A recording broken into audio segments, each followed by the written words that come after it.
year is also expected to be 4 crores. I think this is not economics, this is astrology. I don't know if those who are liable to this state duty have suddenly developed longevity of life, or I don't know how this figure of 4 crores was reached. Either we knew the persons with the necessary amount of property and also knew who of them were going to die. This is not my field, this is the field of astrology, I will dare not be. But I was intrigued by this figure given in our estimates. And now we come to income tax. The tendency of the government and their spokesmen and supporters is to poof. Oh, only 144.5 crores of arrears. What about only in a country like of this size, where the need is so great for every penny, we will be bold enough to say only 145. After all, what does it matter to? Now let us look at it. First, there is an underassessment, as has been pointed out to us. Those figures I did not go. But what a staggering figure. A rational estimate says that underassessment is of the order of 240 crores of rupees.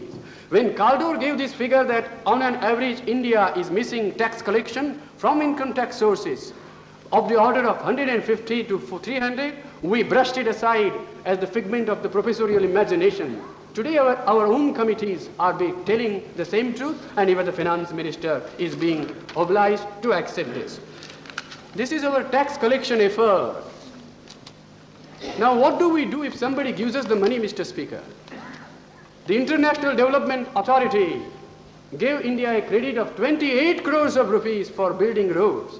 And you know how badly we need to develop our whole transport system.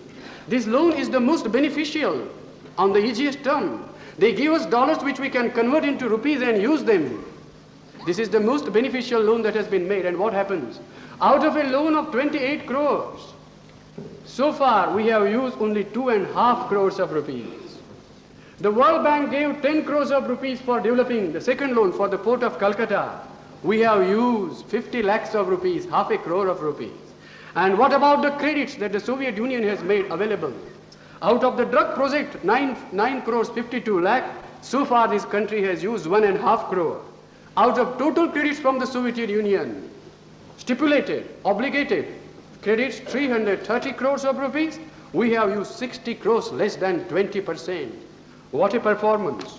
We lack the will to tax the sources that can yield. We lack the vigor to collect from those who can give. And we lack the energy to spend what others give us. Indeed, a very impressive performance on the part of the government. We have seen our economy. We have seen our tax collection.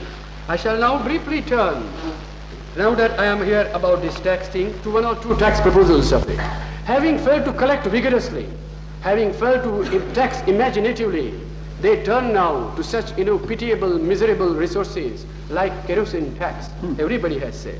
I don't want to salute him. I will only refer to a letter which I have received, Mr. Deputy Speaker, from a teacher in my constituency. He said, you have taxed 10 naya paisa per bottle, but somehow what is 10 in Delhi, by the time it travels the remote villages, get translated into 20. Already they are being asked 20 naya paisa more per bottle. And then he adds this story. We were conducting a literacy class to eradicate literacy from my village.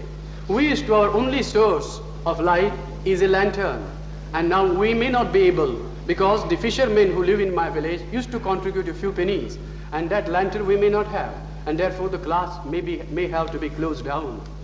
Those people who sat in the evening by the side of that lantern had a little hope in their heart that they will be reaching the highest state of man, to be able to read and write. And now the tax proposal is to deny, indeed, investment in progress. There is this tax, I may say, about this super profit tax. I think it's a very healthy principle. I have one observation on practical grounds to make regarding this tax. It is this, that this tax, we must see to it, doesn't penalize the honest, the efficient, and secondly, the small industry and the medium industry. It is absolutely imperative. It is not enough that we give the authorities to the tax collector to allow and not to allow certain items of expenditure. We must develop, Mr. Deputy Speaker, norms of cost accounting in this country. And this is a plea which you have been repeatedly making with the government. Now it should not be difficult to develop the norms of cost of accounting, since we run so many of our own projects in this country. And once we have these norms, the official can go, apply them and see whether he is being deceived. If not, such a tax, far from bringing the revenue, What will be? It may get us more than 25, I have no doubt about it. But it may be a shelter for the dishonest and an instrument of persecution and harassment in the hands of the unscrupulous and the corrupt official. Care will have to be taken. Having said this, I may also ask, if we are looking for sources, shall we not have the courage in an emergency to sacrifice some of our favorite fads? Mr. Morarji Bhai Desai is ready to tax tobacco. He is ready to tax kerosene. I know he will tell, why should people smoke? He is very austere. Some of us admire his austerity. But I would like to tell him, don't try to cast the rest of India in your own image. The nation can't afford more than one Morarji Desai. We have one and it is enough. Let the people have their little pan. Let the nation have its pan and bidi, and let the lanterns burn, the chimneys burn in the villages. This is what we will be asking. Now I will turn, Mr. Deputy Speaker, to another aspect. That is, why don't we have the courage of sacrificing some of our facts? I have some respect for the idealists who work in the Bharat Sevak Samaj. I hope Sri Devar Bhai will pardon me.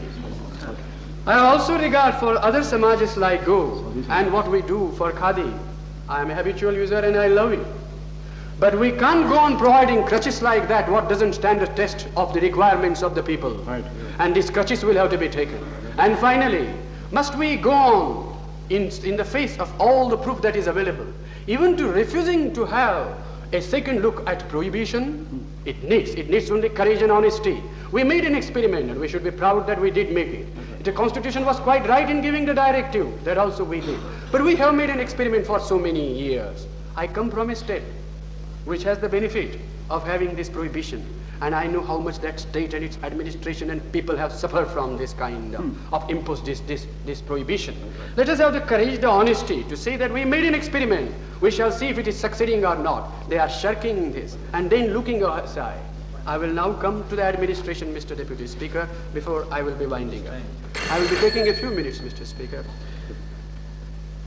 The moral basis of such a fiscal effort is that there is a matching and supporting effort at all levels in government in terms of organization, in terms of implementation, and in terms of emphasis on efficiency. Umpteen number of committees have been appointed in the past to look into the question of efficiency and economy in administration and in plan implementation. The result of the findings has been a little more than zero in terms of concrete action reflected in enhanced efficiency and improved economy. What is wrong is this: the functions of the state, the duties of the state, the very form of the state is totally changed. The state today has become the principal vehicle of bringing in the era of a welfare society. But we see this spectacle that an administration which did a watch and ward duty in accountancy is today required to look after a welfare state. It is the same old donkey, which instead of the old cart being a cart of law and order, is today asked to carry, to drag, to pull the modern chassis on which are loaded such heavy commodities like development, equitable distribution, and welfare. No wonder that the donkey doesn't much perform, only keeps kicking, and the chassis remains, the vehicle remains where it is. I am not being disrespectful to our officialdom, but I am being only objective about what is happening. Those of them who are dedicated, those who do their duty, all plaudits to them, all acclaim and all credit to them. But we have to take a closer view. The Auditor General only points out to visible waste, but the invisible waste is far greater compared to the visible waste to which he points. And this invisible waste is caused by delays in implementation of programs, by the upsetting of schedules, and by production foregone. A few examples.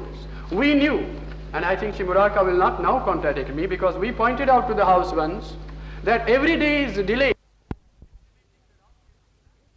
in the nation 15 lakhs of rupees. Recently, we see the dead hand of this kind of red tapeism, lack of imagination, this kind of refusal to act and take risks.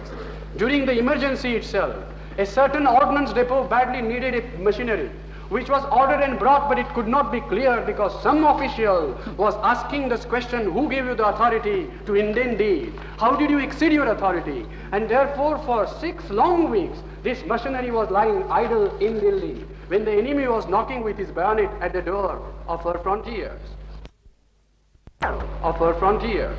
Mr. Deputy Speaker, I would like to tell this thing. It is estimated that the rats, the field rats, destroy food grains of the value of 60 crores per year. But these rats of inefficiency, how much damage they do in the vitals of administration is not yet fully estimated. It is incalculable.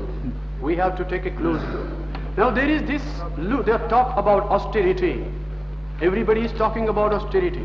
I read a speech from the Prime Minister yesterday from Bhopal and today from Raipur. Tighten the belt and lead an austere life. Very good advice. I would like to ask, under the present dispensation, it seems austerity is a commodity purely meant for export. Export to the slums, to the tenement of the worker, to the hut and to the cottage of the peasant. It is not it is a commodity whose import into ministerial mansions and in the higher echelons of our administration is strictly banned. And I have not seen anybody so venturesome among them who has even tried to smuggle a bit of this quality in their houses. I do not want to go into this galore of expenditure in the midst of emergency. Everybody has referred to it, Mr. Deputy Speaker, but I got a letter in which a constituent asked, what were they doing with 600 rupees worth of electricity, which is my 2 years' income? And then he asked, did they drink the electricity? What were they doing with so much? In conclusion,